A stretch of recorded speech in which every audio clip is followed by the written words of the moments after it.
What is going on, everyone? Welcome back to another post game here on Mets Central as the Mets destroy the Miami Marlins by a final score of 19-9. You might as well have said that the Jets beat the Dolphins. I don't know if you want to say that, but at the same time, the Mets probably scored more runs tonight than the Jets will put up points all season long.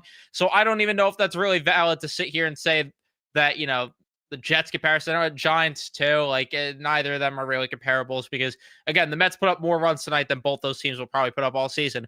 But either way, the Mets absolutely destroy the Marlins, and there's a lot to take away here, a lot to talk about as Jonah Tong makes his long-awaited MLB debut. And all I could say is, man, it is so nice to just have excitement for going to the ballpark to watch these guys pitch, whether it's him or McLean. As you could tell by the time that this live stream is starting, I was in attendance for the game. It was an absolute mess getting there. It was an absolute mess getting home, but we finally did it. And we are finally here to talk about this. So before I jump into everything, I ask that you please leave a like on your way into the show. Or if you're watching on replay, subscribe if you guys are new to the channel, especially if you're Met fans, and turn on your notifications so you know when we upload or go live here on Mets Central. But wow, what a game to talk about. I mean, run support was not an issue at all for Tong. And honestly, let's just start with talking about Jonah Tong because it's the topic at hand. It's the topic that is hot in the Mets community, obviously, for various reasons. Because you have the side that is absolutely stoked to see his kid's future, which I think everyone is either way. But I shouldn't say that. There's a side that is like in love with what he gave today. There's a side that is like, oh, he did not do enough and he's not ready. I'm sitting here thinking there's a lot that didn't go in Tonk's favor in this debut for him tonight.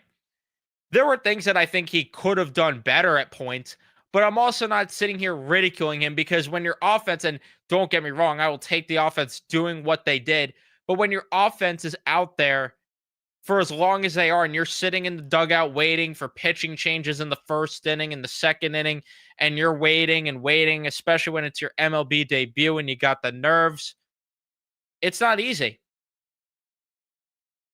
And then the defense being piss poor in the fifth inning, which you're probably looking at him going 6 innings, at the very least, starting the sixth inning, going batter by batter, had it not been for the piss poor defense.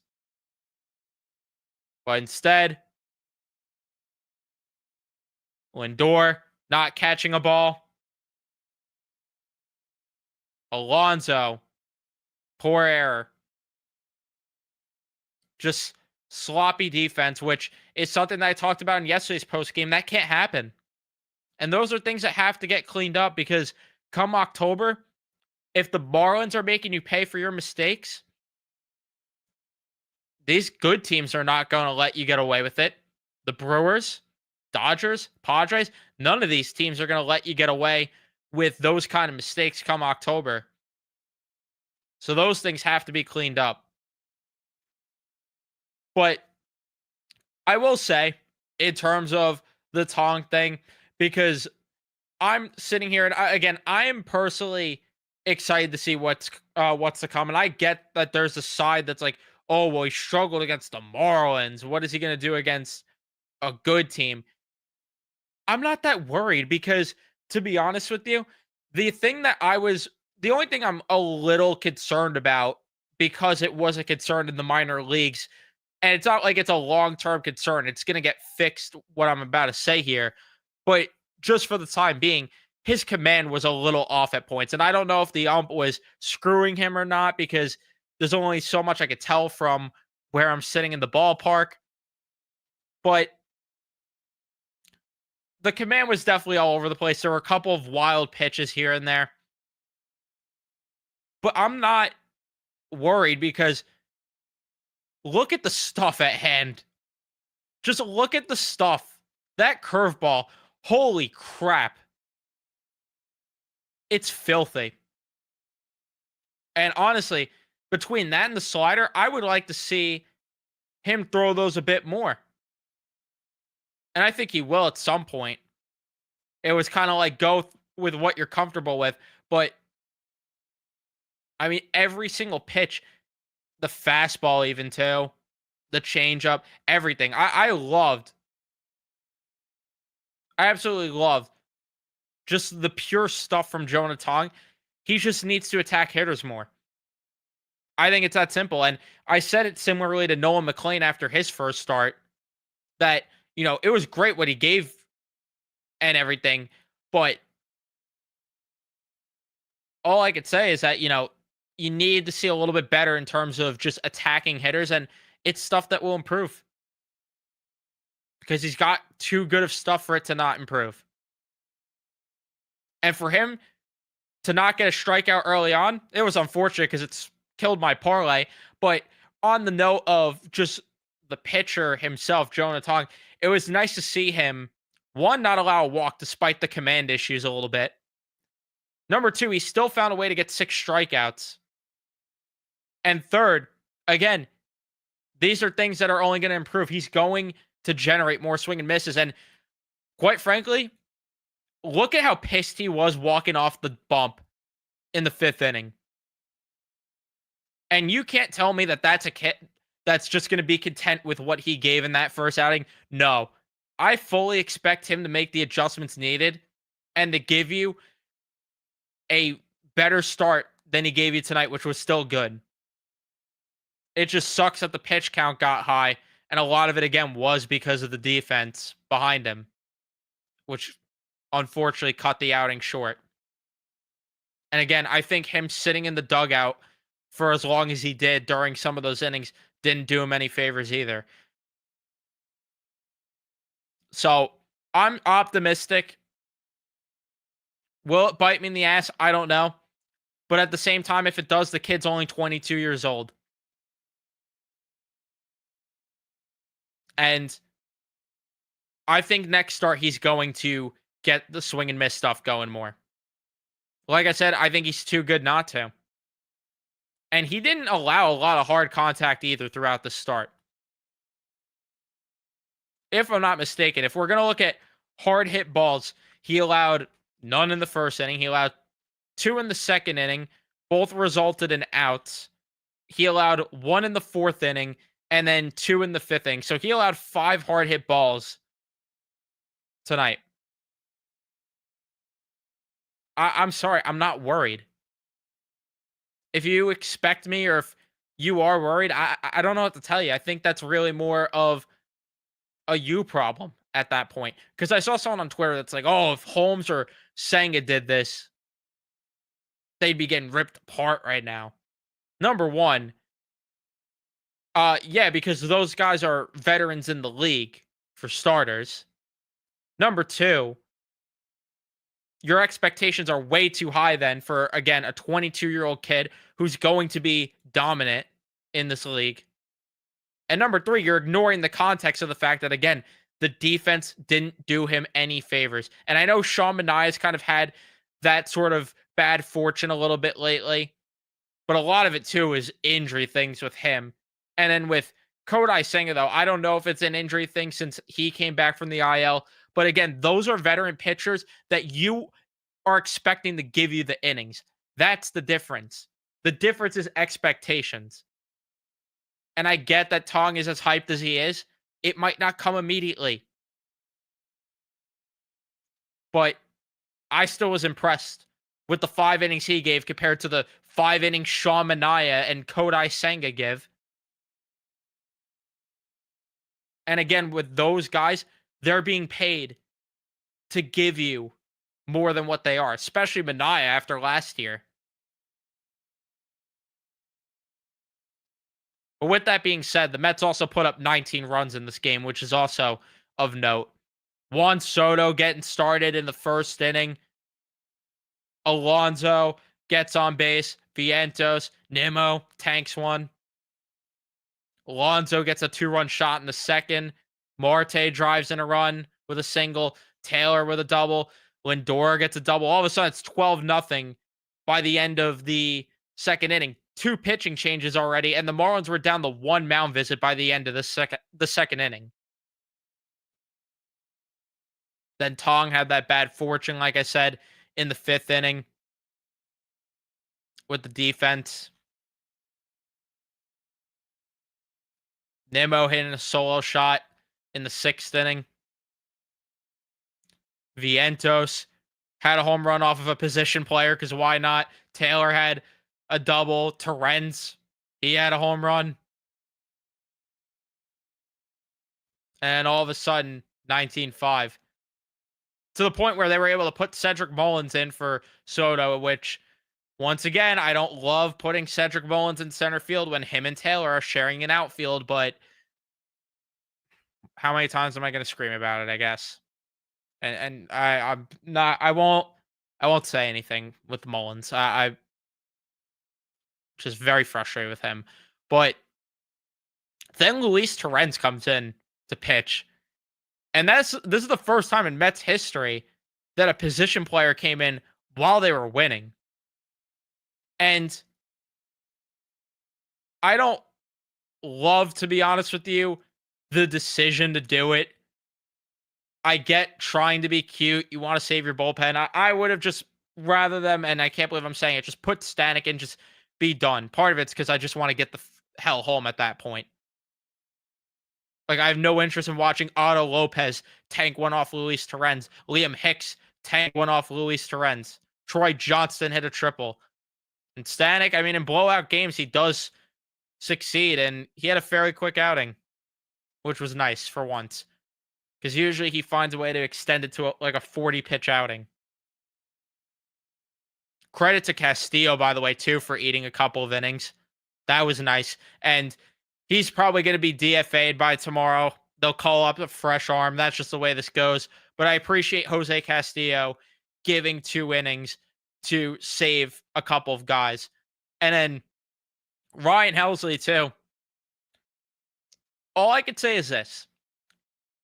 Happy with the outing? Do not throw him back in high leverage, though, right away. And I get you're not going to get this many blowout opportunities in a row, which, I mean, you should against the Marlins. They should have yesterday, and it drives me insane that they didn't yesterday. But with Ryan Helsley, keep him out of high leverage still. Let him have these kind of outings. It was awkward hearing Hell's bells and seeing the theatrics in the 6th inning in a 12-4 ball game, but keep him in those spots for now. Because, in my opinion, you still got to wait to get him right. Unless you absolutely have to use him in high leverage, like the bullpen's taxed and you got to just use Ryan Helsley, then okay. But don't force him into these high leverage spots for now. But yeah, I mean, everyone offensively got involved tonight outside of Cedric Mullins. Shocker. Everyone got hit. Nimmo multi-hit game. Alonso multi-hit. Vientos. Soto. So, and the strange part is, Yuri Perez, I think, is a very respectable pitcher in this league, and he has some elite stuff. But, man, he just was not good tonight at all. And that it makes it annoying because it's like you couldn't beat up on Bowser or whatever his name was last night, and Yuri Perez, you knock him out in the 1st inning. I won't complain about that, but at the same time, it's also like you should be sweeping this freaking team. But nonetheless, now you got to go out there and win again tomorrow. Have to win tomorrow.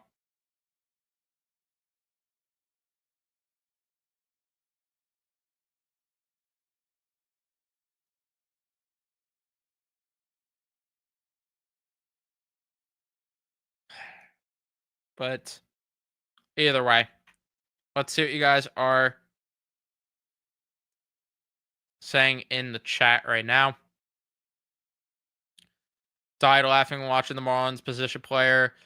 Yeah, that was that was fucking unreal. 2 position players in the same night for both teams. That I don't know if I've seen before. At least that I can remember. And yeah, I'm not worried either. There will be adjustments. His stuff was good.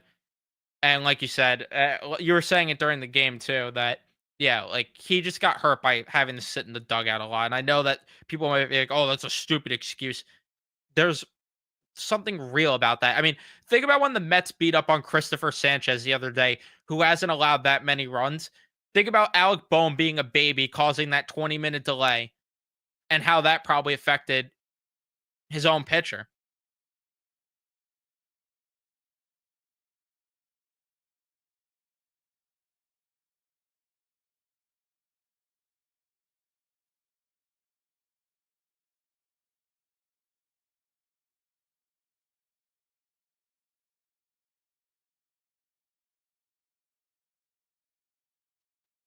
Gary and Ron were discussing Halsey's issues with tipping pitches. Ron said he needs to fix himself. The thing, though, with Halsey, and you saw it a bit tonight, it just like my problem is some of it I feel like is his command also just isn't there because he's sometimes like all over the place with his fastball. I don't know. I'm not. I just don't think you could throw him into high leverage spots for a bit. But I'm happy that tonight he was able to at least rebound a little bit. Yeah, and this is really the problem. And we said this as well leading up to Tong's start that it's kind of unfair to him that McLean, did what he did and Tong's the more hyped up prospect despite being younger and everything.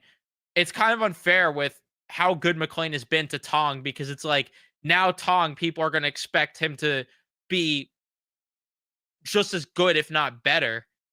And it's like it's so difficult to do what McLean has done in his first three starts. And it's it's credit to both pitchers.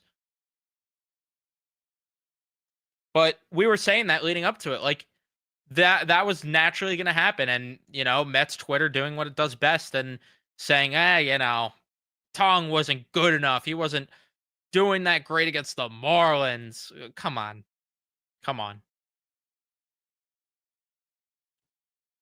I'm excited already to see the next time he goes out to the bump because I expect the adjustments and I expect him to dominate. And if my calendar is correct here, because the Mets are going to now commit to a 6-man rotation, he would be going that first game of the Red Series, if I'm not mistaken.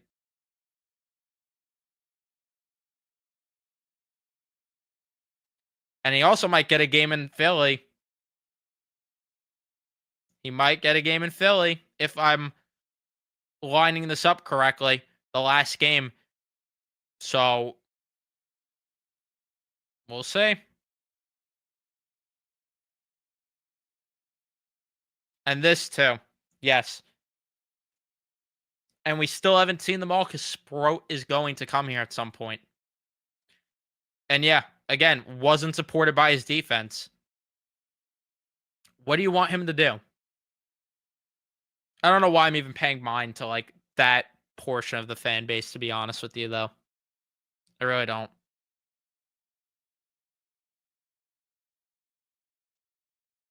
I'm excited for both of these guys. I'm excited to see Tong the next time he goes out there. I'm excited to see McLean the next time he goes out there because it is, again, just so nice that we actually have starting pitching to look forward to.